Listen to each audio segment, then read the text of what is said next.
आज आपल्याकडं सिव्हिल हॉस्पिटलमध्ये एकूण 4 वॉर्डमध्ये 22 पेडियाट्रिक वॉर्डमध्ये, नवीन वॉर्डमध्ये 22 फिमेल जे सर्जिकल वॉर्डमध्ये 13, ICUमध्ये 1 आणि पेडियाट्रिक वॉर्डमध्ये 23 असे 59 विद्यार्थी इथं सिव्हिल हॉस्पिटलला ॲडमिट आहेत आणि 10 विद्यार्थी खाजगी रुग्णालयामध्ये ॲडमिट आहेत.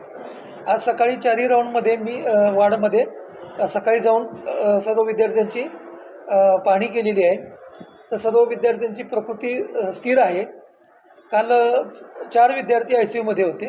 आता त्याच्यामधले ते दुसऱ्या वॉर्डमध्ये शिफ्ट केलेले आहेत आणि एकाला थोडंसं परत त्रास झाल्यामुळं परत एक ICUमध्ये शिफ्ट केलेलं आहे. सर्व विद्यार्थ्यांची प्रकृती स्थिर आहे. आता मेडिकल कॉलेजचे डीन आत्ता माझ्या इथं भेटून गेले थोड्या वेळापूर्वी.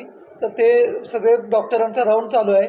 पालकांना व्यवस्थित माहिती देण्यात येत आहे आणि अजून कुणाला जर काय थोडा त्रास झाला किंवा काय झालं, जर अजून काही ॲडमिशन झालं तर आमची प्रशासनातर्फे तसे बेडची व्यवस्था करण्यात आलेली आहे आणि पालकांना जे वैद्यकीय सुविधेविषयी डॉक्टरांच्याकडून माहिती देण्यात येत आहे आणि डिस्चार्ज जर समजा जसे होतील आता काही पेशंटचे, तर त्यांना जे जाण्यासाठी जे ट्रान्सपोर्टची व्यवस्थासुद्धा प्रशासनामार्फत करण्यात येत आहे.